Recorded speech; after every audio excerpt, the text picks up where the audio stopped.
I have a degree in nanotechnology. No, we don't listen to reason on this podcast.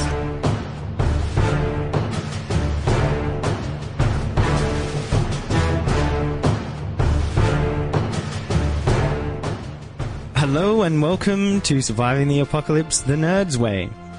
The steady drip feed of pop culture and your guide to surviving the ultimate death of humanity. Yes. That's good. My name is John, and with me is my co-host Adam. Hello and welcome. And we have a very special guest today, a friend of the show. It's Tyson from Screen Review Time Warp. Oh, thank you. I wouldn't say I was special guest, but I'll take the guest. You're part. very, very special. I mean, thank you. We've mentioned you enough on the podcast as it is that you've unofficially been a guest, as it were. Well, yeah.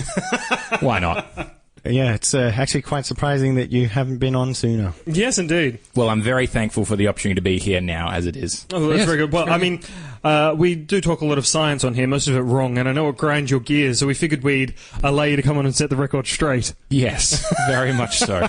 Also, what do you mean, most of it wrong? All of it wrong? Yeah, true. Hey, I still got with that bloody light thing with the double slit experiment. Yes. The double slit experiment. Hey, the ending was right, just got one part of the formula. Everything up until the ending was wrong. Yeah, essentially, yes. For the record, the double slit experiment proved that light behaved like a wave. Yes. Exactly. Mm-hmm. But then you have other things like the Crookes radiometer, which explains how light behaves like a photon, which is a particle, and then you also like solar panels also work. Yep. That. So there's this nice duality of light. Now that we've got that out of the way, indeed, we can continue on. Yeah, he's got that out of his system. You can see the tension escape him with that breath of exhalation. I've been trying to say that for so long. Yeah, I could tell that's been bugging you for a while. Yes, a little bit. So last week on the episode, which actually was last week because I've been editing the podcast quick enough. Woo! Once. High five. Okay, hang on. There you go. Oh. There you go. There we go. Yeah, well done. So we had another special guest, not as special as Tyson. A little bit scary, to be honest. The sentient plant. And, I don't know, what were your thoughts around the sentient plant, Tyson? Look, I thought it, he, she, whatever, was, it was alright. I would say though, you should be thankful that your sentient plant is not a Populus tremuloides. Okay. I don't know if I'm saying that probably, but more commonly known as the quaking aspen. The quaking aspen. Yes. All right. Regale us. What is a quaking aspen and what makes it so terrifying? I'll tell you. In south central Utah, there is a forest, the Fish Lake National Forest, that occupies 43 hectares of land. The forest is an estimated 80,000 years old. I think I've heard this. Weighs 6 million kilograms, and it contains only one tree. Yeah. No, that's not real. It is. One tree called Pando. That whole... basically what happens is that this... I love it.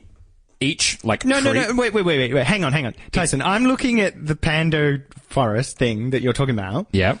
There's a million trees. It's not one tree. No. So let me explain. So each tree that you are seeing in that picture right there, that is one sprout of the exact same root system that goes for 43 hectares. Each individual sprout is just connected to one singular root system, and it spreads. Well, I think I remember the world's largest organism.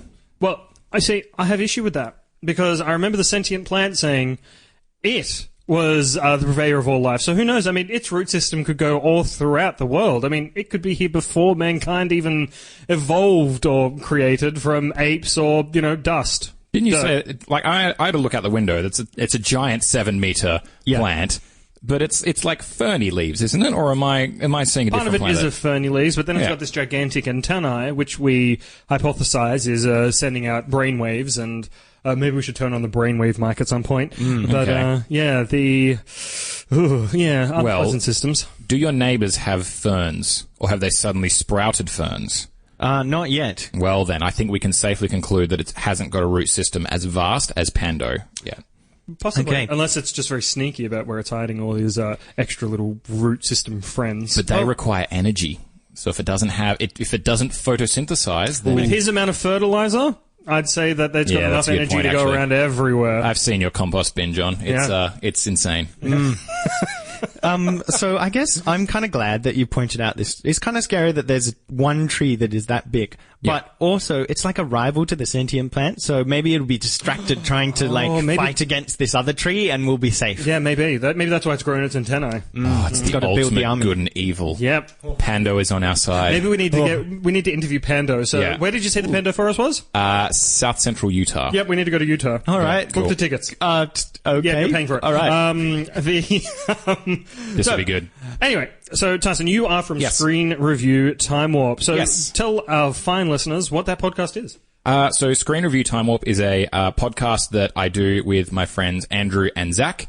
And basically what we do is we have a look at TV and movies. And the reason it's called Time Warp is because we all talk about something from the past. So an old movie or TV series. We then all talk about something in the present, which is a current release, usually a movie, but sometimes TV shows.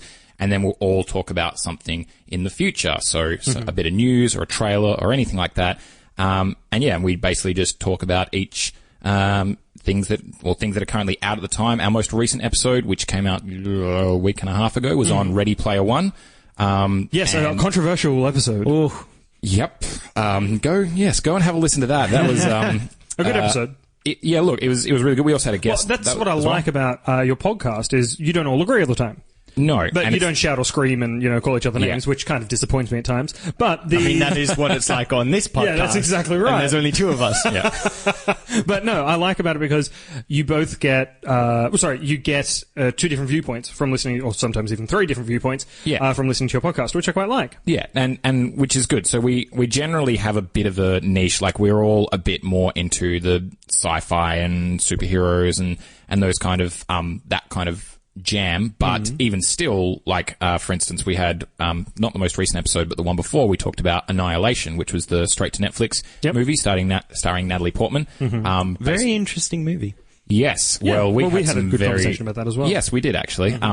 Actually, Adam quite often will ring me up after he listened to an episode, and we'll have probably another hour-long conversation about his thoughts and what he agreed with what we said and different. It's always very good, and every now and then I'm like, that's a good point. Maybe we should have said that.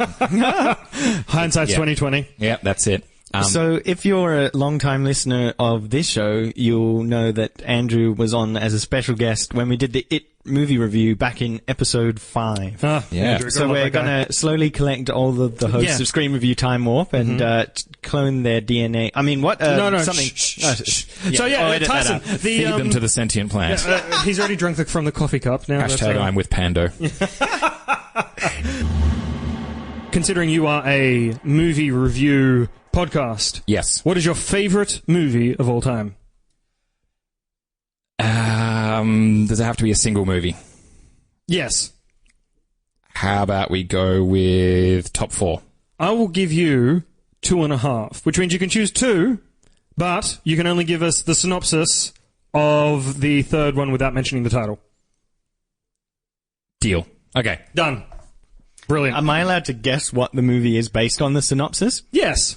Sure. Okay, so try and pick the easiest one for me to guess as the last one. All right. Okay. Well, okay. That one can be the one that I won't say the title. That one will be easy to guess. Okay. So in no particular order for these top 3, one of my favorite movies of all time is the adaptation that the Wachowski. Yeah, they were still brothers at the time. They were V for Vendetta. Really? Yep. Oh. I love that movie. Not necessarily for any parts of the movie, although the movie itself is amazingly well done. Yeah. More because of the story and the sentimentality of that movie. Yeah. I find myself thinking about it more and more nowadays as well. It is actually one of my favorite books, although the movie is... Who wrote the book? Alan Moore. Hang on. I've got it right here. Alan Moore wrote the book and David Lloyd illustrated it. Right. Wait, why did you have the book with you? Did you come prepared for this? It's his Bible. Yes. for a later segment. Okay. So yes, I find myself thinking about it more and more nowadays, especially because I listen to quite a few political podcasts, and with the kind of turmoil that's happening in the US at the moment. Globally, really. Well, yes, and then and also some historical things where, like, I listen to the. Do you guys listen to How Stuff Works? No. Stuff you should know. Yes, Stuff You Should Know. Yeah. So they've been speaking about things like with Black History Month recently and stuff like that, and I think myself sometimes I go like, what would I wonder how I would behave in those scenarios, and I'd always like to think that I'd be doing the right thing, but I'm not really sure sometimes. So the visual for this movie, people might not know the name, but they'll recognize this mask, which is the Guy Fawkes mask. Does the movie have anything to do with the story of Guy Fawkes? Yes and no. So it starts off with this big thing of Guy Fawkes being captured and then being hanged, and it talks about how essentially if you believe something is right, you will do some extreme things to make sure that that ideal is kind of upheld. And so it takes Guy Fawkes as an idea, and the whole story, book and movie, is set in England, in London. God Save the Queen. Yep. And so it continues on with that theme, and the main character, you don't actually ever see his face. Ever. It's always behind the mask. He's always behind the mask. And that's the Guy Fawkes mask is, it is linked to Anonymous as well. The hacker group. Well, actually, yeah. So the hacker group Anonymous got it from V for Vendetta, not from Guy Fawkes. Yeah. Right. So V for Vendetta got it from Guy Fawkes, and then the extension of that idea it's the ideology. Anonymous believe they're doing the right thing. And Anonymous got it from there. Yep. So, okay. Yeah. It's one of my favorite movies of all time. I love it. It is different to the book. I do think that it's probably more palatable. Yep. From the book, not because it's massively different, but there's some key, the ways he does things and the reason behind are slightly different, and that does make a big difference. I can't watch that movie. Really? Yeah, not for any terrible reason or anything. I don't think it's a bad movie or anything. But I've said this before, I think to you, where when you're sick, what do? You stay home, you watch movies, TV shows. Yep. It's about the only time I get spare time to watch movies. Right. So I was quite ill, and I'm watching movies and everything like that. But when I do this, I imprint my sickness onto these movies. Oh, I got you. Oh, Yeah. And I can't. no. So if I watch it again, I just get echoes of me vomiting up my guts into a bucket or something. I just can't. I cannot do it. So Guy Fawkes. V for Vendetta. Gladiator, Prince of Egypt. As in the animated Disney DreamWorks. movie. Yeah. Oh, I love that one. Oh, it's such a good movie. Yep, Is that your pick number 2, Tyson? Prince of Egypt? It is not, no. Although, talking about V for Vendetta did remind me of the Wachowskis doing Cloud Atlas, which also is brilliant, although I do recommend reading the book of that first. Okay. Yeah, so I watched the movie without reading the book, and I got to the end and I was like, I'm not really sure what just happened. Yeah, the book was actually introduced to the Wachowskis by Natalie Portman on the set of V for Vendetta. Oh, right. She was reading it. Oh, yeah, Natalie Portman and Hugo Weaving in V for Vendetta, that's right. Yeah. Yeah, so Natalie Portman was actually promised the character of Sonmi 451 in Cloud Atlas, but she didn't get. No, she was pregnant at the time. Oh, and that's the only reason. She was promised it by the Wachowskis. You would get it, and she just wasn't available. So that's unfortunate. Why. Which is a shame. The book is, again, that book is incredible, and the movie, I love it. I love the cinematography in that movie. Oh, it's so well The storytelling, I wish, came together a bit more and a bit less abstract, but maybe that's just my very... It's interesting you say that, because after reading the book, I thought that they did a wonderful job of telling 6 storylines concurrently, but... I was also aware that I had read the story. Avengers Infinity War. Well, yeah, we'll see. I was aware that I had read the book, so I was like, I wonder if someone who hadn't read the book and watched this, if it was going to make as much sense. So, yeah, I suspected as much, and you just telling me then, John, that you didn't quite get it, that kind of makes sense. That's fair. It's interesting how books can colour your perceptions of movies. So it's like World War Z is the prime example I hold up as the rubbish movie of the century, because it is nothing like the book. Until you came along to Ready Player One. Oh! All right, before we get number two. Okay, number 2. All right. Move on. Number 2. Number 2 is another book to movie adaptation. Okay. One of the reasons that I love it so much is that it is actually the most accurate book to movie adaptation that has ever been produced, ever. It is based off a graphic novel, actually a series of graphic novels. Oh, all right. And when the director, Robert Rodriguez... The Peanuts movie. No, not quite. Is it Garfield? Sorry, yeah, go ahead.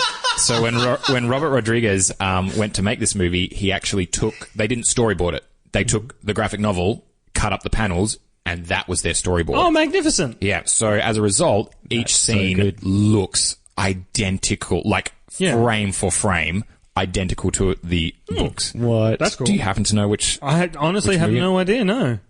It's Sin City.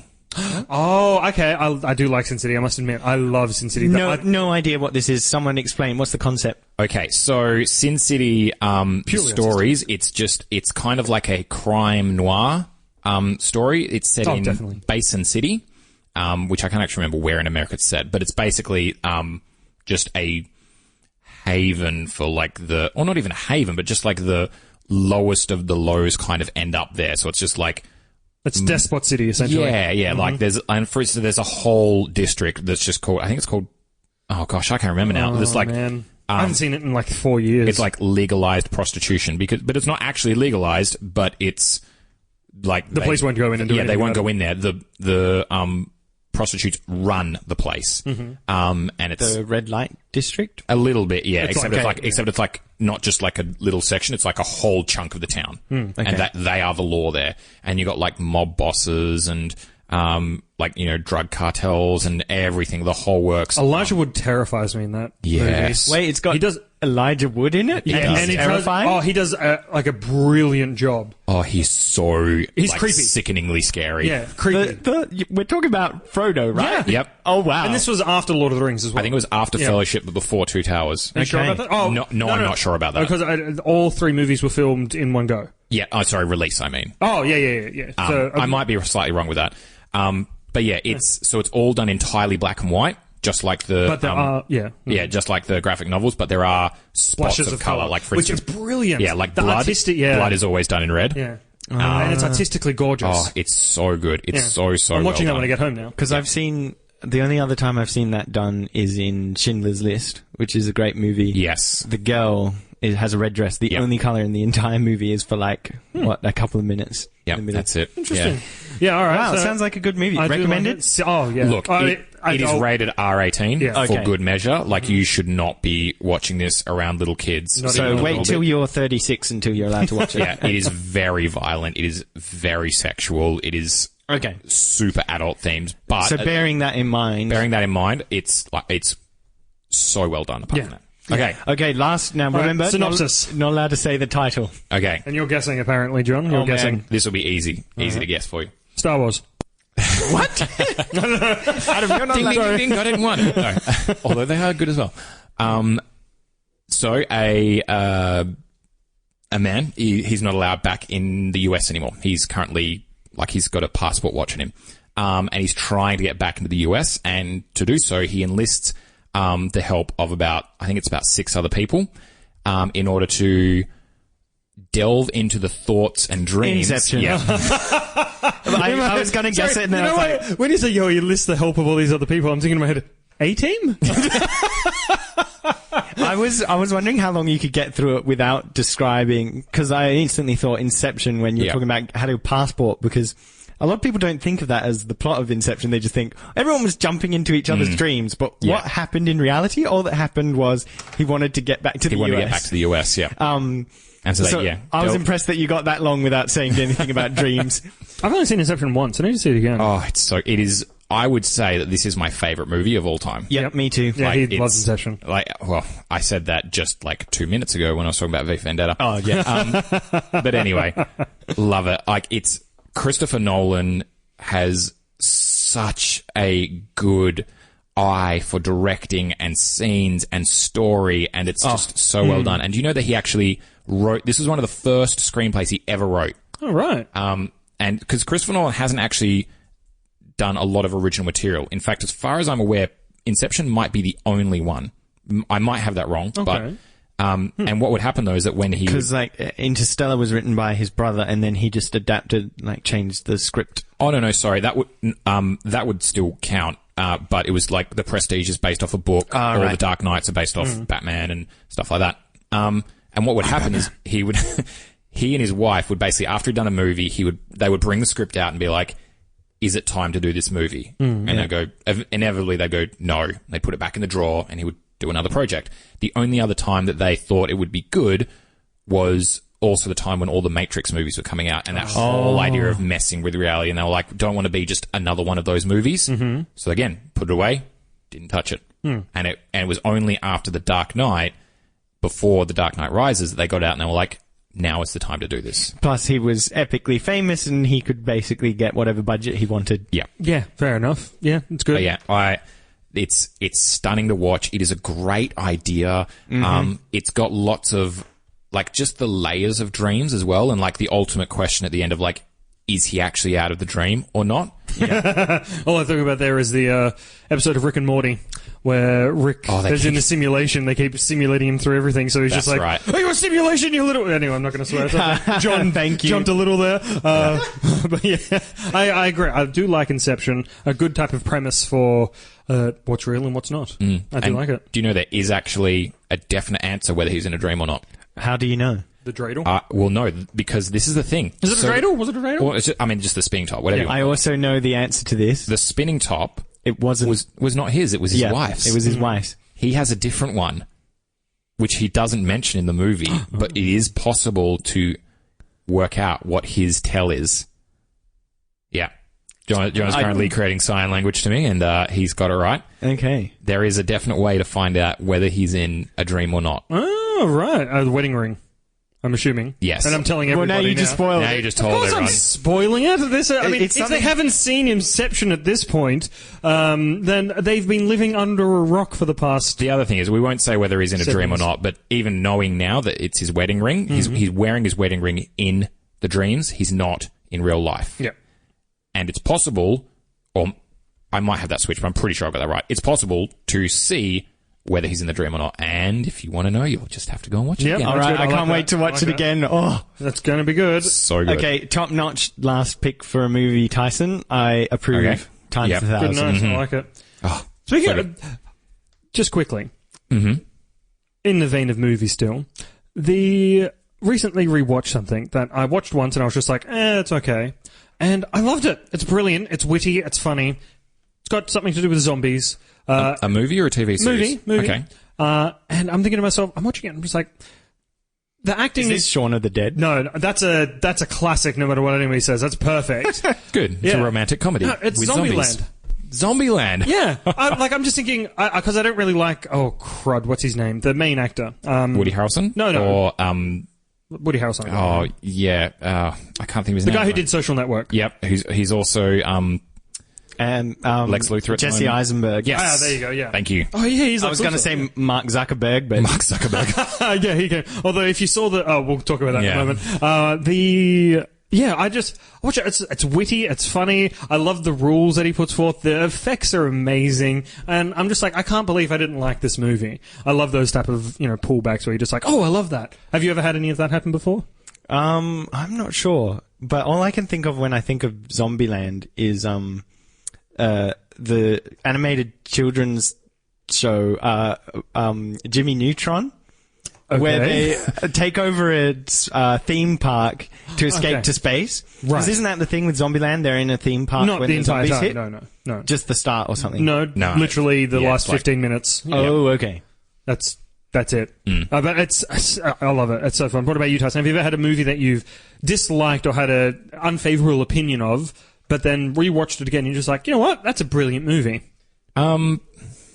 The only one that's immediately jumping to mind at the moment is a little-known movie called Moon Oh, I love I Moon. like that the first Yeah. time. with Sam Rockwell and Kevin Spacey as the voice of the computer. And that's there's one other cast member who plays his wife. Yeah, because you guys were talking on your podcast, your Yep. recent episode, you were talking about a movie, Annihilation? No, not Annihilation. Tom Cruise. Oblivion. Oh, yes. Yeah, that's right. And you were talking about it, I'm just like, this sounds exactly like the plot to Moon, Yes, and essentially. I think I said that on the episode You did, as well. yeah. So for those of you who haven't seen it, basically Sam Rockwell is he's on the moon, and it's like a mining contract thing, and he's the only person there, and basically he has like a 2-year contract, and then he's going to go home. And then basically what happens is that he slowly starts discovering that things... Careful. Is this going to be a spoiler? Yeah, it's a spoiler, but this is a spoiler podcast. I'm not spoiling anything at the moment. Oh, you should. But basically he's... Well, I mean, we can get to that in a sec. Mm-hmm. He notices that some things are just a bit different, and he's like, well, I don't remember that, and how does this work? And then he does a bit of digging, and obviously the revelation that comes out is... We won't spoil it, because people should go see it, because it's quite good. So the first time I ever watched that, I got to the end, I was like, I don't know, kind of. And then I had a conversation with actually my wife, although she wasn't my wife at the time, and she's like, no, it's great because of these things, and she kind of spelled out for me, and I was like, actually, yes, you're right. That's incredible. No, now I actually really like that movie. Who's the director of Moon? John? I can't remember now. He's David Bowie's son. Oh, Zoe Bowie. Although he's not called that. Yeah, Duncan Jones. Duncan Jones, thank you very much, yes. Zoe Bowie, he's Zoe Bowie forever. Best name on the planet. Also went on to create Source Code with Jake Gyllenhaal, which Warcraft. is quite good. And yes, Warcraft, which I didn't mind. Warcraft, that's another one that I rewatched. Like, when I went there, I was a little bit... Because we saw it together. Yeah, and I was constantly going, they got this wrong. No, this is meant to link to here and here and here. Yeah, it was very annoying. But watching it, the Warcraft movie, I'm thinking, they got all this wrong. But going back, it's actually a stunning movie. It's very well done. Yeah. Have you seen it, Warcraft? No. Have you seen Source Code? I have seen Source Code. Okay. I like the reveal at the end. Very good. It gets... I feel like the whole Groundhog Day concept is a bit overdone in movies, so that annoyed me, but they did get over it eventually.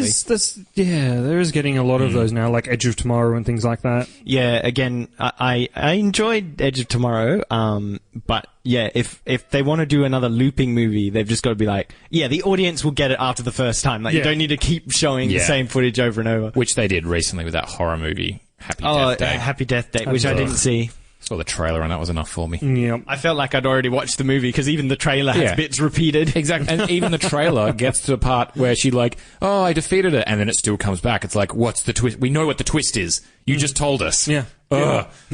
Silly bloody advertisers. Oh, so okay, so that's enough about movies. So I'm going to say this. Transition! Yeah. Okay, so it's time for another episode of, what does Darwin call it? World-ending scenario. World-ending scenario. Yeah, world-ending scenario battle, but she's just had an upgrade, so it's now called Apocalypse Off officially. She couldn't pronounce the word apocalypse before, which is... Abucaploops. Yeah, she just could not get it, but now she can, so it's officially called Apocalypse Off, alright? Okay, cool. Whew, it took a lot of programming, let me tell you. Okay. Why are you upgrade her? She's already dangerous enough as it is. Why are you upgrading the sentient AI? She has a Twitter account, and I literally do not know who runs it, and it's terrifying. So before, me and Adam just looked at each other, and I was like, wait, isn't it? You created the Twitter account for Darwin, right? No. But then you were like, I thought it was you. I literally thought it was John. Who it is. So I'm paranoid here because I think, okay, it's definitely Tyson. But no, it's definitely his wife. Meanwhile, I'm sitting in the kitchen just watching you guys come to the realization that neither of you had made it. And I was like, well, who has then? Yeah. Because, your sentient AI, which you just decided to do an upgrade of. Oh boy, what have I done? Anyway, moving on. I think it was worth it. I may have just ended humanity, but at least we've got a good intro for our segment. Oh, good. It's time for Apocalypse Off. And I didn't need upgrading, John. I figured it out myself. Today, I'm going to step back from the battlefield to let you guys wage war. So, have you come prepared with your apocalypse off scenarios? Gee, I caught her disease where I can't say the word. Anyway, what are your scenarios? She's affected your brain. So, okay, I'll go first. All right. No, actually, guess first. Guess first. Okay, all right. Do you know what a coronal mass ejection is? I do indeed. Please tell me. It's essentially a solar flare. But it sounds like something you'd get from like a doctor, and it like goes in somewhere. It does, yeah, you don't want it to go. You really, really don't, especially where you're wanting it, where you're thinking it.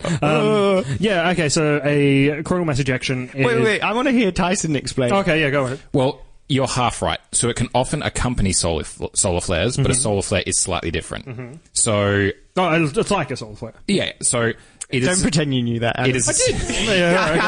It is a significant release of plasma and magnetic field from the solar corona, often following solar flares, and are normally present during a solar prominence eruption. Has this anything to do with the popular Australian alcoholic beverage called the Corona? That's a Mexican. It doesn't. Well, Oh, is it? It's Yeah. Mexican in It's a way popular in that Australia. Foster's is Yeah, Australian. yeah, fair. All right, fair point. Okay. Play So, on.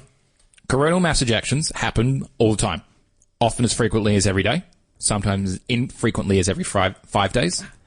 Most of them are fairly harmless because Earth, the reason that we have life here to begin with, is we have a magnetic field. Indeed. Yep. But, yeah, sorry. Yep, so we got a molten iron in the center, and it creates a magnetic field, and that protects us from quite a significant portion of radiation that comes from the sun. It's like a shield around the planet, essentially. Essentially, yes. Which is also what causes the aurora borealis. Exactly, that's what I was about to get to. Oh, sorry, so my the aurora apologies. borealis, also Australis? the aurora australis. So the aurora borealis happens in the northern hemisphere. Aurora australis happens in the southern hemisphere. Question, something I don't know, which you might. Where can you view the aurora australis? Is there anywhere in Australia you can see it from? No, as far as I'm aware, you need to actually be possibly the very southern tip of South America. Okay. Otherwise, I'm pretty sure you need to be on Antarctica. Okay, gotcha. Very, very occasionally you can actually see it from the very bottom of Australia, but probably it wouldn't be worth doing. Okay. Yeah. So when you see the aurora borealis or the aurora australis, it's actually charged particles in the upper atmosphere, and as they essentially kind of discharge, they release photons of light, and you get these very magical, colourful gorgeous, effects. isn't it? Oh, they look absolutely outstanding. Our listeners, sorry, you go, John. Have you guys seen the Aurora Borealis or Australis? Yeah. Oh, not in person Yeah, photos. only in pictures. Yeah. Never seen Because it in real I've life. seen it in person. Oh, yeah. So we went to Yeah. Iceland. I'm going to diverge. No, from No, this. go for it. Yeah, for sure. So I went to Iceland with my wife, and we went out on this huge tour, driving out in a bus, and we just sort of sat there. I brought my camera to take photos because they tell you it looks way more impressive on camera than in person. So you want to take some photos so you can see what it was like later on. Okay. So we get there and we see it, and it's kind of like these grey stripes in the sky, and we're like, oh, okay, that's all right. But I forgot the most important thing that you need to take photos of this, because you need to do very long exposures, which you forgot can't a do. tripod. I forgot a tripod. No. Tyson knows because he's a photographer. Yep. Now, no one else knew how to do long exposure photos, which you have to do to get a good result. So I went round teaching people how to use their cameras, and in return they let me take a photo off the tripod that they had brought. All right. So I ended up getting some all right pics. Yeah. Anyway, so I got to the end of it. It was impressive, but it wasn't earth-shattering. Can you post some of those to our social media? I certainly can. Yep. But the next day, we're not on the specific Aurora tour, and we get this freak Aurora display right in the middle of Reykjavik, the city in Iceland. Yeah.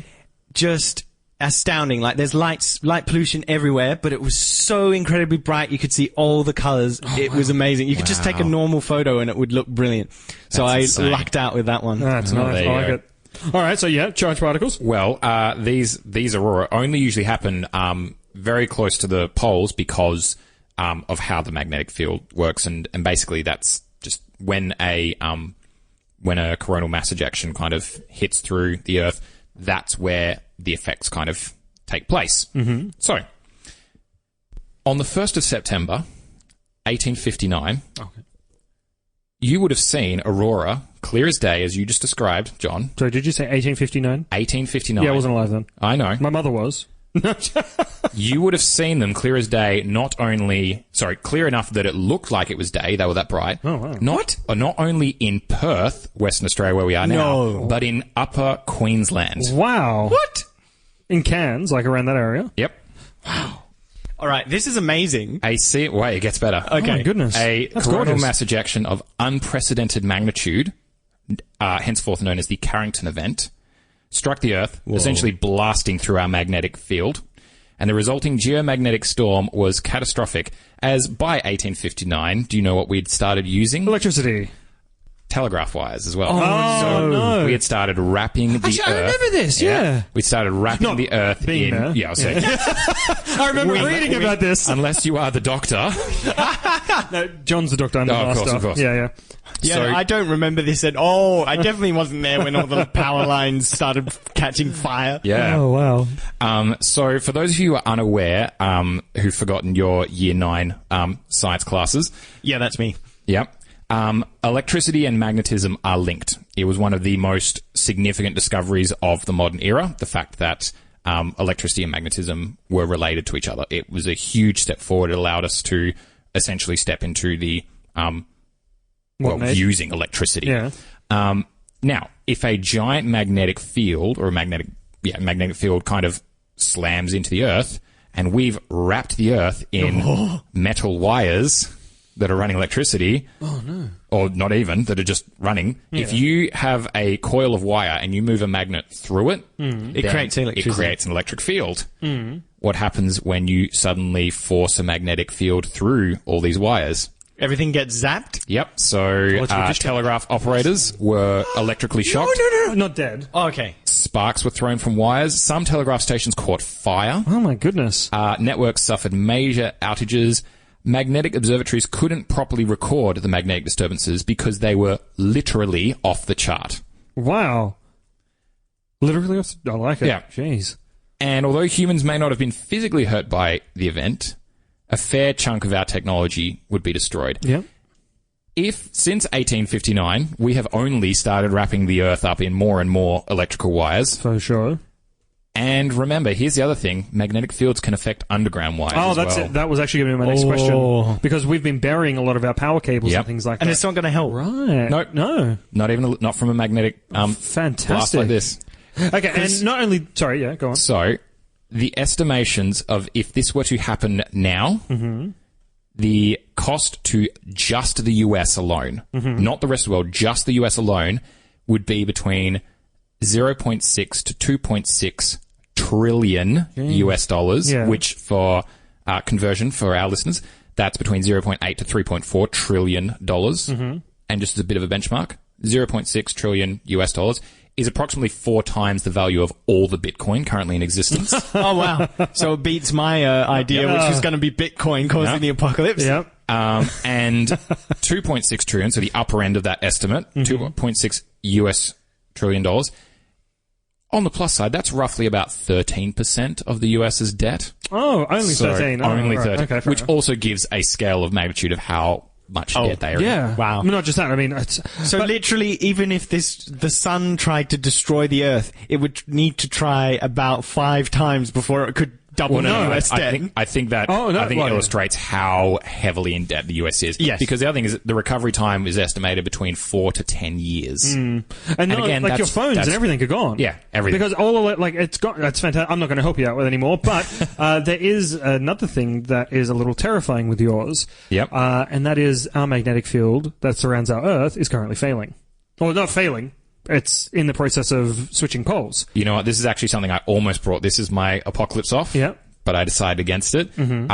Yes. So for those who are unaware, again, you learn this in year 9 in your Earth and Space Science. And just as a point of note for our fine listeners, our friend Tyson here keeps making mention of Year 9 science, and that is because he is a science teacher. Yes, I am a science teacher. So you can actually see this is actually, again, this is one of the big pieces of evidence for the fact that the land masses were once together and have shifted apart, is that if you take a look at so when like lava comes up and it's got, magnetic material in it, that lines up with the magnetic field. So it points basically which way is north.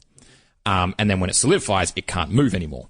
And what they discovered is that as you take samples getting further and further away from these underground Fissures. thank you, the way that north is pointing in different directions. And we are overdue by a few thousand years for it to switch. Oh, wow. Yeah, but when it switches, unfortunately, The Earth it has is going to quite literally flip out. It's gonna, yeah, like Well, no, to an extent. all your calibration that works on north and south would be Reversed. wrong. But not only This that, is- when it switches, we won't have a magnetic field around our planet. No, we will. No, not for a period of time. Yes, you're right. Sorry. For a short period of time, as it switches, it gets weaker. Yeah, but what I think would be funny for me, anyways, is let's say our magnetic field goes, you know what? It's time to switch. Woo! Switches. Yep. We have no magnetic field, and the sun goes, hey, oh my goodness, you see that, guys? watch this. Boom! And then no more life. You're aware that you are putting sentience on a giant hydrogen Glowing bomb, ball right? of gas. Yes, Yeah, I am. okay, And cool. it does not surprise me if it would be sentient, just waiting for the moment our planet is unprotected. Well, do you know... Wait. Yeah, no, go. I've got a solution for Tyson's Apocalypse Off. All right. It's a popular book that was written by Terry Pratchett called Going Postal, where the entire telegraph system is just a series of flappy boxes that let out light. So problem solved. Well, Flappy boxes. unfortunately, that's not going to fix the massive technology that's going to blow up. Okay, true. I don't... okay, so I like the... so here's- are you saying with your Apocalypse Off? Yeah, see, Right. that won't actually hurt humans. Yeah, exactly. That I'm fully aware of. Mm-hmm. But I would say that the resulting damage and outages of networks, I think that could send us into chaos in the apocalypse. Remember, it's not about whether you can kill all the humans, it's whether you can start the apocalypse, which needs to have humans. Oh, I understand. And do you know that a Carrington-class event almost happened again? Oh, really? When? Recently, 2012. What? No, but that was the plot of the movie 2012. So it happened. 2012, it just missed the Earth. It struck one of our stereo sun observatories, which is outside of Earth's orbit. But just so you're all aware, we found out about it in 2014. Oh, wow. As in, NASA told us in 2014. Oh, okay. It's like, hey, they guys, knew just about so it. You know, They you collected some almost great died. data. Yeah, basically. All your technology. Oh my It's goodness. good to know they won't tell us, so we won't need to be scared. And this is why people should invest in books, because if this happens and we get no more bloody electricity or technology, our Kindles and phones aren't going to be worth much at all. In between 2012 and 2022, they predicted there was a 12% chance, which is a 1/8 chance, of a Carrington-class coronal mass ejection hitting the Earth. That's strange. That's a very strange odds. That's fairly high. Oh, I know that, but what I'm saying is like, I don't know, how often does a Carrington-class event occur? Not very often. So how are they... Because you got to remember as well that these... The sun has black spots and all that, yes. Well, the sun's also Cold three-dimensional. spots, Like, we often think of the solar system as being on a flat plane, and things just go out in one of the 360 degrees. But it's not. It's one of the 360 by 360. So there's all different directions it can go to. It would need to blast us with a Carrington class, or Carrington scale, CME, at our direction when we were there. Yes. So along the same plane and along the same axis. The enormity of space around the sun having to intersect with the trajectory of our planet is astronomically high. So these things happen a lot. Why was it all the way up to 1 in 8 chance? Like, whoa, that's 1 in 8 chance. I don't like our chances. No. Yeah. But I mean, also, that being said, you said 2022, didn't you? So this prediction was made in 2012 after the one that didn't hit us. And they say between 2012 and 2022. So in the next 10 years, there was a 1/8 chance. That's okay, John. We're almost there. We've only got another, 4 years. Because after that, it's zero. Yeah, it's zero. Once we hit 2022, smooth sailing after We're just that. going through a rough patch with the sun at the moment. You know, it's so good. All right, I like that Apocalypse Off. All right. I do. However, pretty tame. That's what I've got. Okay, all right. I mean, yours destroys technology. Mine is technology destroying us. Oh. Yeah. Go. And I'm not talking about massive robotic warships raining death down from the skies. Datadyne and Arnie coming to get us. Exactly, yep. I'm not talking about that. No. I'm talking about something small. I'm talking about something nanoscopic. Not these drones that can fly up to you and... No, not even that. No. I'm talking about nanobots. Nanotechnology. Oh, no. Okay, I'm going to pause you there. Are you aware that I have a degree in nanotechnology? Yes. I know, but we're talking about future. We're not talking about current stuff. Yeah, okay. Okay, so... Skepticism level is high. Yeah, Yep. and this is from a reputable source. Okay. What's the source, just for the record? I will tell you afterwards. It's Okay. Oh, God. No. Yeah, it's BuzzFeed. It's not, actually. Okay, so this is... when I was researching what I'm going to do for this, I'm like, You're I need on the something- back foot here, Adam. No, when I'm researching, I'm thinking, what do I need something different. Because Okay. I've done like a super volcano. I can't even remember what the other one was. Did you do the pandemic? virus? Yeah. Pandemic. So I thought, I need something different. I need something that is a bit out of the ordinary. So the sea of grey goo hypothesis, essentially. What's it called? Oh, the grey goo. Yes, the grey goo hypothesis, which I find to be quite fun. So, reading through I'm rolling my eyes loudly Yes, he at is. you right I mean, now. if you can't hear it, just the absolute silence, it's fine. We need more sensitive mics to pick that up. So, Here, we'll turn up the gain. I mean, for the point of reference, right? So technology at a simple way at the moment, IBM placed single atoms to spell out the IBM logo recently, which is a pretty impressive... I'm aware it was part of my study. Yep. Yeah, like that's hugely impressive, It's right? astronomically important. Yeah. Yes. So, I mean, that's what we're at the moment, essentially. Nothing huge. But let's say in the future... Wait, sorry, hang on. Nothing huge. We have seen the atom and we When I have say nothing huge, I mean... manipulated in the, a single atom. That is huge. Wait. Yeah. Nothing huge, because it's an atom. It's the small. Yeah, exactly. Yeah. Oh. No, but something huge in regards to a world-ending scenario. Okay, all right. Yep. For the scenario of the grey goo hypothesis, this would have to be years and years in the future. So you've got time to, live your life, have kids or whatever. But eventually medical science is going to go through probably nanotechnology to repair arteries or, We're already using it. Yeah, exactly, but on a grander scale and with more complexity. So you cannot deny that is not going to take place. I think people are unaware of how much nanotechnology, first of all, of what nanotechnology is, but then how prevalent it is. Anyway, sorry, carry on. So let's just say you're able to program these things to a greater intelligence or whatever. There will be microscopic robots designed to do all sorts of tasks, obviously mostly in medical science, but not only just medical science. Could be manufacturing, all sorts of stuff like 3D printing even could come into play with nanotechnology, with, instead of using, obviously, the basic standard interface as it is now, little robots could build it for you. But obviously, at some point, what happens if they start to, self-replicate to a certain extent? Which, if you don't know what that is, I recommend watching Stargate, SG-1, or Stargate Atlantis and look at replicators. Good fun. Can I just ask where? No, sorry. Carry on, and then I'll write down some questions. You keep going. Yep. Okay. Cool. So, basically, they'll be able to rearrange themselves, these single atoms, and make water out of sand or whatever like that is necessary to rearrange atoms, essentially, if necessary. So, adding protons, electrons, whatever the case may be. And what would happen if one of these tiny little things gets loose?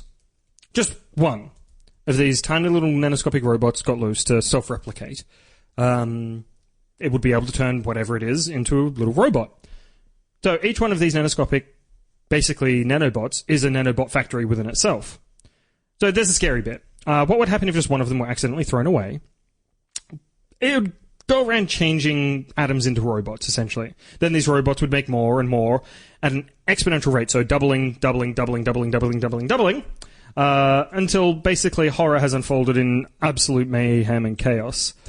So people believe that within 72 hours, every single atom on Earth would be turned into a nanobot, which I think is quite interesting. So all buildings, cars, plants, rocks, animals, and even humans are now nanobots. There is an endless grey sea of goo. And let's just say extraterrestrials were to come down and land, those nanobots would kill and destroy them as well. So I like this as a world-ending scenario, even if it is completely unlikely, which I don't think it is, I think, because that kind of defeats my purpose. But I like a grey sea goo. It seems almost peaceful in comparison to the sun deciding that it wants to end our existence and kill us. Now, before we go, before we jump into debate here, Okay. John, Yeah. are you okay there? Yeah. Okay. Researching. Oh, okay. I found out some interesting things about the grey Ooh, okay, hypothesis. good. I would like you to be a adjudicator here. Okay. The moderator. The of this moderator, if you debate. will. Not just for this debate, but I want you to guide our listeners to who do you think... Well, what idea do you think is more prevalent and likely? Well, we already have a few examples of self-replicating. How do we put this? Self-replicating machines? Self-replicating concepts Sentient in the plants. world. So, Dalware. We just need to keep her contained behind that firewall. in the Future Edition podcast, I believe, I talked about how nanotechnology has enabled us to create basically solar panels that work almost exactly the same way as plants photosynthesize. Mm-hmm. So maybe there was a race years and years ago that invented self-replicating robots that were made out of carbon, and all that's left of them is these things that we call plants. Oh, interesting. terrifying. So perhaps Adam's scenario has already happened. But what if it happens? But instead of a grey goo, it was a green goo. Green goo. Indeed. Yeah, so I am highly worried that it won't cause the apocalypse. It will just be the end of everything. All of a sudden, everything is grey goo. Just imagine, it'd be so peaceful. I mean, obviously you won't be sentient anymore because your brain matter's been converted. He's one of them. He's one of them. Okay.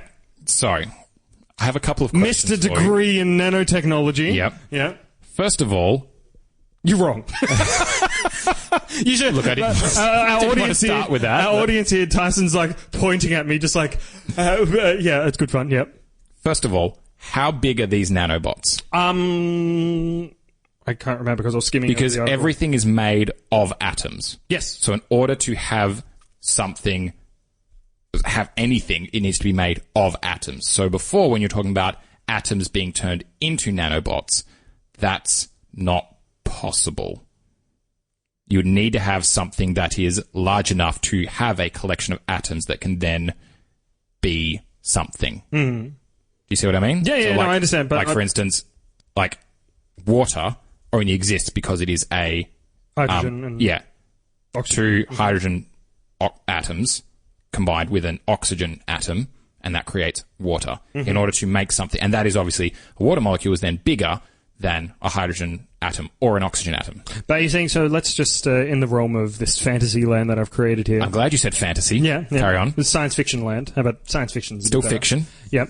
Who knows? Hey, we don't know that. John's being the official researcher. Yeah, here. I'm going to have to say we're going to have to give Adam more of a degree in nanotechnology. No, we don't listen to reason on this podcast. We don't exactly. What is wrong with? But no, so let's just say we have this almost sea of grey goo. Yeah. Okay? No, wait. Go back to my question. Oh, no, I am. No, Okay, that's what I'm getting to. I'm just saying in this process. Right? Yep, Let's say we got the sea of grey goo, right? Or even let's say a cup full of it. Okay. Right? And before, the mad scientist with the lightning storm ranging overhead pulls the lever, he's programmed into them, like these little tiny robots, that they can, instead of remaining as a single entity, like such as a single atom or whatever, they can band together to create a different entity to modify whatever. So instead of a single atom changing around and modifying another single atom, you have a different, I don't know, like 6, 7, 20 billion, 364,862 atoms modifying 4 atoms or whatever. So essentially what you're saying is that collectively these nanobots would have different purposes. Well, they can have different purposes, but they can also, not sentience in a word, but more like they have their directive, which is assimilate all life. Wow, we're going into Borg here. Yeah, we're going into Borgs here. So all that would come into the being of them being able to work together to achieve that goal. Okay, so essentially what you're describing there is a plant or an animal. Like that. Yeah. That's a collection of cells that are together to achieve a purpose, which is survive and to procreate. They don't have to stay as that, is what I'm saying. But essentially that would be fair. Second of all, a couple of things. How are they getting the energy to continue on? Where are they storing this program, quote unquote? And how are they rearranging atoms? Because that requires a lot of energy. Okay, so at the moment, how is that happening with nanotechnology? Do you mean as in currently? Yeah. Okay, so the term nanotechnology is usually it's technology that utilizes nanoparticles. So a really easy example is, for instance, nanoparticles of titanium oxide, I believe it is put in sun cream because it is a far better reflector of UV radiation. Silver nanoparticles are put on band-aids and dressings because silver is it is biocompatible. So what you're saying it's is a natural the antibacterial. Nanotechnology is a misdemeanor in a sense that it's not actual robotics. Exactly. It's like the idea of nanobots is not a real thing. It's not something that can exist because that would require such a level of, complexity in order to make it a robotic kind of thing. Now, don't get me wrong, we still have things like DNA computing, which is actually really, really interesting, but it's not the scale of these little robots. This is to say, this isn't now, this is in the future. I mean, let's think about... you can't change how atoms work. I'm sorry, but didn't we just discuss how a galaxy in itself is behaving in a way that doesn't align with physics, or how a sun in a birthing cloud is larger than what physics currently allow. So we're That saying still doesn't change how atoms work. we don't know that. But no, All right, no, we do know that. All right, adjudicator is coming in. I think we've heard Tyson's case, and You're we've doing heard, this deliberately, aren't you? yes. oh boy.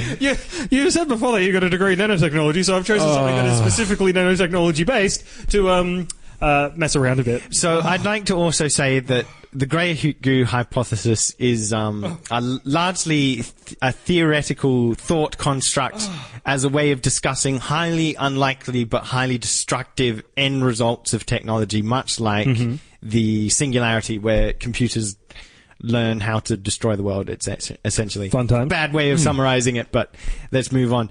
So you have heard both cases of the apocalypse off. Remember, you're rating on which one is most likely to cause the apocalypse, or which one is most likely to grind Tyson's gears to the point where he So remember, can't folk, vote. I would Vote for me. encourage all listeners to go on a factual basis. Grey goo No, hypothesis. Not on this podcast. Whoever Okay, let so facts come into a good podcast. last time we ended up having a fight with Darwin, so we never announced who the winner was. And it actually, the winner of the last one was me with the, oh wait, what was it? It was bees. How did bees? bees. How did bees beat a supervolcano? Yeah, because the super volcano just, Yeah, no, it's not I going to vote- wipe out. I voted for bees. You voted, but. Because You literally said bees are like volcanoes. How is that a quote that could win that debate? Look, I'm an impartial judge now, remember? You can't fight the numbers, Adam. Yeah, you exactly. can't fight the numbers. Okay, fair enough. I'll concede. So put your votes in. Is it going to be grey goo, or is it going to be Coronal mass ejection. Mm-hmm. Oh, fun. Honestly, it sounds like something weird CMA. that you get from a doctor. Oh dear. That was fun. It was. I love messing with people. It's just you were furious. You were seething. I was. He was typing away at his laptop like a madman. The problem is that you do it in fun. There are some people who are genuinely misinformed, and they will try and have these conversations, and you're like, no, like this doesn't require a lot of knowledge for you to... Anyway. You see, this is how you get to people, folks. You just need a bit of information, find their weak spot, and prod at it. Like, just it's fun. Net neutrality. It's a big topic at the moment because there's been some laws passed in the US that mean that internet service providers can basically charge whatever they want depending on what content you choose to see on the internet, which, if you want to summarize it in a really simple way, means that one ISP might be able to say, well, you're listening to Surviving the Apocalypse the Nerds Way. We're going to charge you $50 extra for that because you clearly like it. That has but that not $50, the $50 isn't going to go to me and Adam to support us. No. It's going to go to the ISP for no given reason. An ISP, what does that stand for, John? Internet Service Provider. So that's like your Telstra, Optus, Internode, INET, things like that. So, Tyson, are you for or against net neutrality?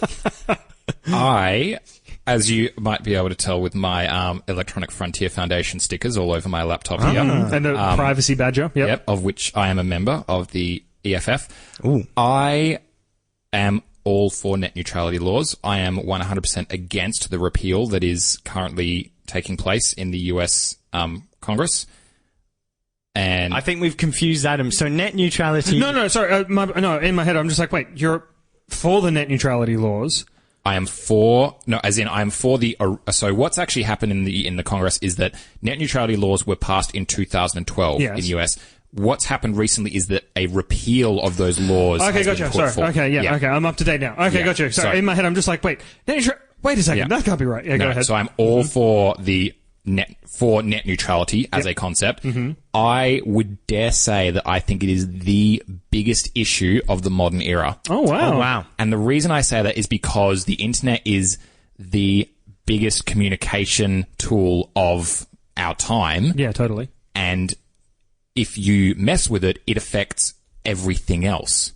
So all other issues will be affected if net neutrality laws are repealed. Yep, I agree 100%. So net neutrality is the idea that it can't specifically charge differently depending on what you're accessing. Well, it's less what you're accessing and if you have access to it. So as opposed to like, it might not be, for instance, I want to listen to Surviving the Apocalypse the Nerd's Way, so therefore I'm going to charge you more. It's the fact that you don't get access to podcasts unless you're on our $12.99 a higher month. tier. Yeah. Which reminds me of Foxtel, which charges extra for movies over TV shows. And I'm just like, what? Why? Netflix, you pay less for both of them at once. Anyway. Yeah. Sorry, Foxtel. No, please, Foxtel, no thank you. Terrible company. Yeah, you heard me. Oh, there goes our sponsorship deal. We've got so many sponsors, I mean, we can just get rid of him. Rupert Murdoch. So, Making some powerful enemies there, Adam. Oh, yeah. Oh, my gosh. Hey, Rupert Murdoch, come at me, bro. You're old. I'll push you down some stairs. We're also taking on Ajit Pai at the moment. He's the chair of the FCC. Oh, really? Who's repealing this. So, well, this is... he's got enough enemies, so... Yeah. This is in America, so we need to stress that point first. I know, Yes. I mean, yeah, this is in America to begin with, okay? Yep. They will set the trend. Yeah. And unfortunately, American politicians are corrupt to the point of, like, they get lobbied to a massive extent where their vote is essentially brought one way or the other. Well, there was a study done by a university in, I can't remember where, in the European Union, where they actually discovered that America is an oligarchy, not a democracy.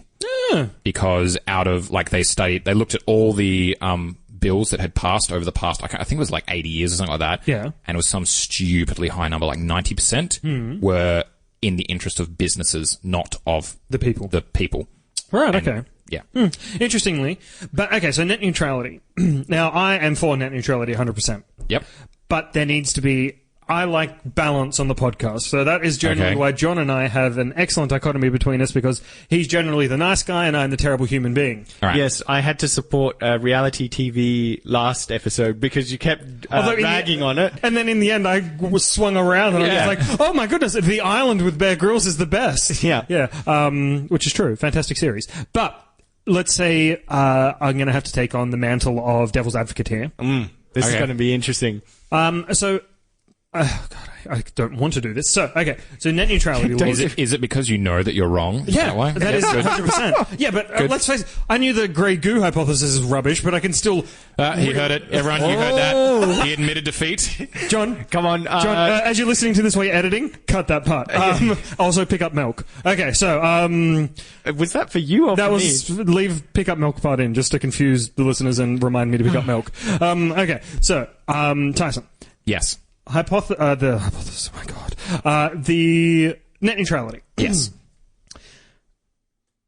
Do you not believe that let's take away the idea of corrupt organizations and governments or whatever like that. Mm-hmm. Let's just go with the idea of not privacy, but more along the lines of capitalism, which is we are capitalists. We are in a capitalist economy. We're in a capitalist country. We are in a capitalist Western civilization, essentially. America, UK, Germany, Australia, New Zealand, or yada, yada, yada. Most first worlds are capitalists. So, do you not believe that businesses have a right to be able to charge what an individual, a consumer, is consuming? Hang on, I'm not quite following because we are already charged for. Oh, I understand, but as a society, this type of stuff evolves. So we come through, let's say, rice. I'm liking this. So let's say rice, for instance, back. No, let's not say rice. Let's say salt. Back in the 1700s or whatever, that was quite expensive. Nowadays, you can go down to the supermarket and just buy a whole tub of it for $2.99. Yep. Right. Oh, that's expensive. But the trends change. The trends evolve. Okay. Obviously, that is a very broad example, but still in the vein of... You understand what I'm saying, though. All right. Consumer trends evolve and change. So as such, do you not believe that the internet has evolved to such a point and changed to such a point that there needs to be legislation to keep up with that change and to keep up with the capitalistic interests? But I'm not sure what you mean by legislation to keep up with capital interests. Are you talking about so that businesses can make more money? Yeah, well, essentially. And like I said, To remind my fine listeners, I am 100% for net neutrality, but I'm just trying to make some type of argument to say some balance. Don't give it away. Let me rebut that. Yes, please. So, okay. Thank God. Taking it from the point of view of businesses, okay? Yep. Let's say, for instance, it's, I don't know, like 1999 or whatever, and you and your college roommate, you're sitting there and you have this great idea for this internet-based thing you're going to do. So you decide to build a computer out of pieces of Lego, and you've got hard drives in there, and that's going to be your first server. Okay. Do you know where I'm going with this? I know this story. Yep. You call yourself Google. Okay. And you are a search engine. All You're right. currently taking on the likes of Alta Vista and Yahoo. Alta Vista. Yep. Mr. Jives. Now, Mr. Jives. in the world Ask of... Jeeves. Thank you. Ask Jeeves. Yep, Mr. In the world of net neutrality, you can put your ideas out on the internet and you can see what happens, and you can see that, in whatever we are, 20 years later, you're one of the largest companies in the world. Yep. In the world of legislating and against net neutrality, We're getting rid of net neutrality, yeah. you gain a bit of traction, and Yahoo goes, oh, who's this? Because we've got all this money, we are going to go to all the ISPs and go, we want you to block this IP address or this website. So, Dude. Dreadful, but do you not think that in this legislation that's being put forth, that there would be protections put in place for that type of stuff? No, that's literally the point of the legislation. No, that's fine. Like, I don't know. Yeah. And the thing is, we can often, it's easy for me to go in hindsight, but, here's another example. Let's say, for instance, Amazon starts up a podcast, and let's say they call it, the nerdiest way to survive the apocalypse. Oh, we're suing them bastards. Okay. We're suing them. Now, they might not be likely to do that, but did you ever think that the online bookstore of 94 was going to be selling food in a brick and mortar store? Because last year they bought out Whole Foods markets for $13.4 billion US dollars. Hey, if Amazon want to pay us $13.4 billion, I'm fine with that. But they're not. They would just pay ISPs so that they could be in the fast lane. I see. Yeah. So, and we don't always know where they're going. Like, did we ever think that Google was going to get into the self-driving car business? No, no, that's a fair point. So, but okay, so that legislation is rubbish. Then, obviously. Yeah. But so let's go into a different vein. Okay. We've discussed that part, right? So, Cool. The legislation against net neutrality is rubbish in that regard. So it stifles creative content. Yeah. Okay. Boom. We solved that problem. Good. Okay. Next. That was easy. Yeah. Right. No, that's fine. So I'm not going to argue too.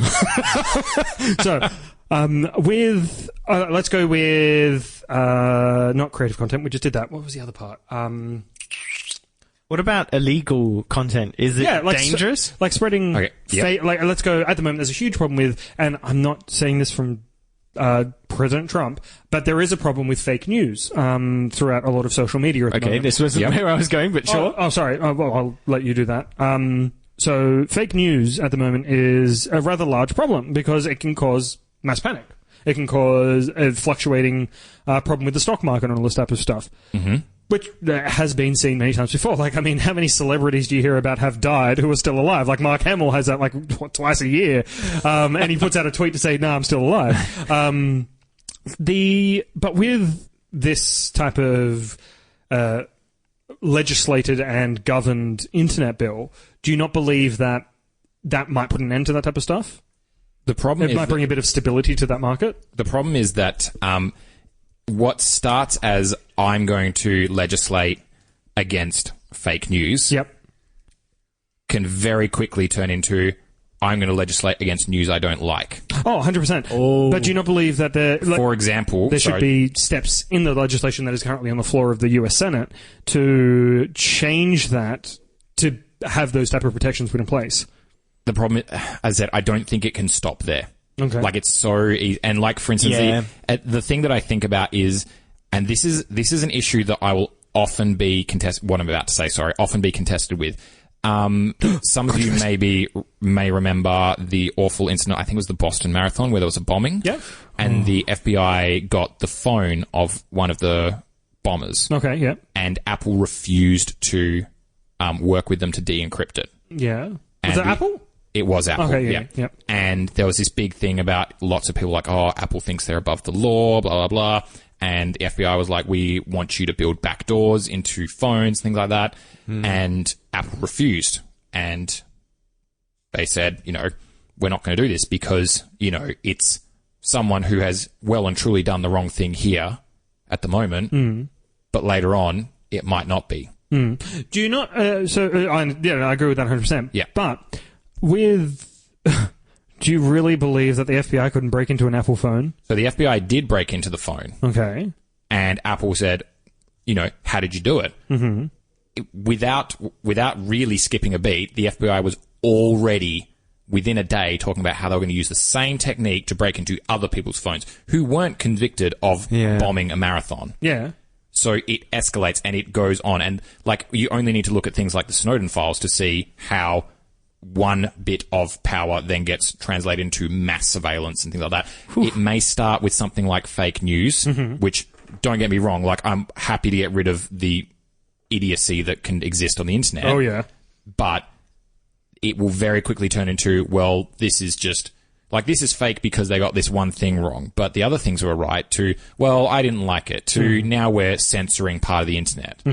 So, I agree. I think, like I said, I'm not going to argue too hard against net neutrality. It also doesn't, because the other thing as well is that a lot of the things that Trump, for instance, was saying was fake news was not fake news. It was just news he didn't like. Yeah.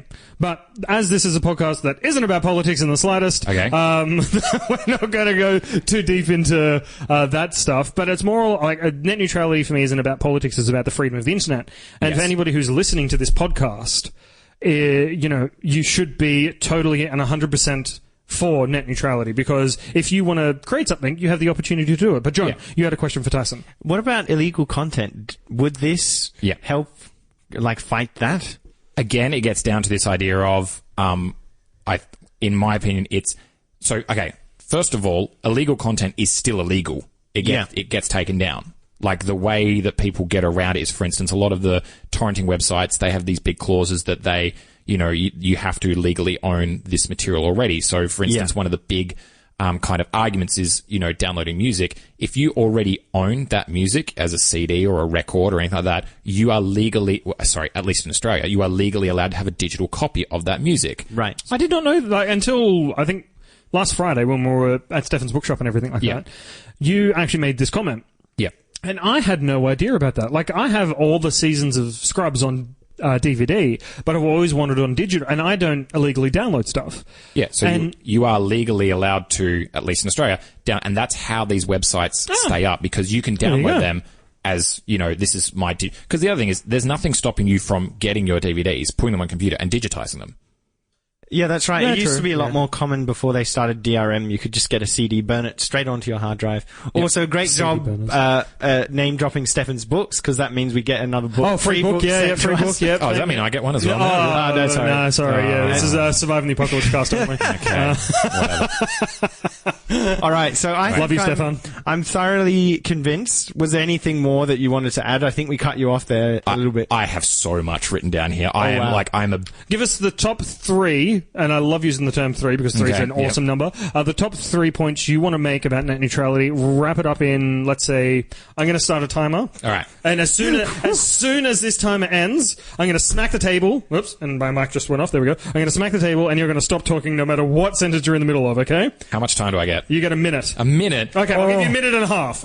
Goodness. Okay. All right, hold on. All right. No, not 50 minutes. Cracky. This is a long episode, and thank you for sticking with us, people. I'm just going to start. Okay, so freedom of the internet allows people to communicate across borders and barriers. The Egyptian revolution of 2011 was possible due to online communication. What happens if people are blocked from communicating because the current government doesn't like what they are criticising? In the UK, BT Broadband was accused of throttling the speed of BBC's iPlayer. That is, they were restricting access to basic information such as news. The idea of a competition argument is flawed. That is, if you don't like your ISP because they're blocking this, then switch. First of all, where I live, I don't have access to anyone other that I can switch to. Second of all, the European Union already tried these anti-net neutrality laws. They were engaged in blocking and throttling, and it resulted, unfortunately, with a lot of other traffic being affected by this. It meant that other people couldn't get legitimate content or things that were outside of this quote filter unquote in order to actually get what they needed. Switching ISPs didn't change this because these blanket rules were affecting content other than what they other they designed it for. As a result, the European Union adopted net neutrality laws, and it has been smooth sailing ever since. First of all, and lastly, ISPs are businesses that want to make money. Repealing these laws is designed just for them to make money. It's so they can charge people for fast, which is more appropriately full speed access. They want to be able to charge sites for fast lanes. It also incentivizes ISPs to not invest in faster networks, because in order to get people to upgrade, the normal basic plan has to be crappy enough that they want to change it. A recent study by Adobe found that close to half of internet users simply switch to a different service if it is slow loading, with up to 85% switching if it is a video service that is slow loading. Oh. Who do you think's going to win in a two-tiered system? It's the people who are rich. Who do you think's going to be left behind? No, that's it. No. Who do you think's going to be left behind in a two-tiered system? The people who can't afford it. Do you know you can't find a homeless shelter without the internet anymore? That's true. I mean, it's 100%. I agree with net neutrality, and I'm sure all our fine listeners also agree with net neutrality.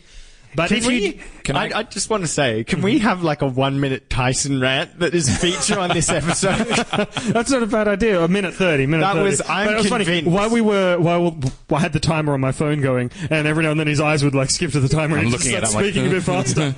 It was very good. So yeah, very well done. Can I suggest one last thing for your listeners? Go on. There is an application you can get on Android. I don't know if it exists on Apple. It's called Uniprobe, OONI probe. First of all, before you install this, read the disclaimer. But it is a application that essentially you can set it to go, I set mine to go at 6 a.m. in the morning. It just goes off and it tests a bunch of websites to see if your ISP is blocking or throttling. Yep.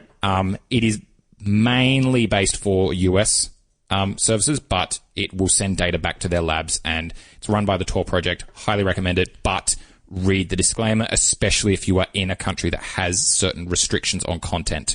What's this? How do you spell it again? One more time? We'll put it in the show notes. OONI probe. All right. Yep. Brilliant. I don't like probes, they scare me. But yes, make sure you read the disclaimer. No worries. All right, fine people. You heard that. Hopefully that has educated you somewhat. I'm sorry if there's anyone out there who is against net neutrality and my feeble arguments just did not live up to your expectations. But that's only because, well, I like having free creative content at my disposal. Exactly. Indeed. It's also not a problem because probably you can't access our podcast because you're being charged extra. That's right. Transition!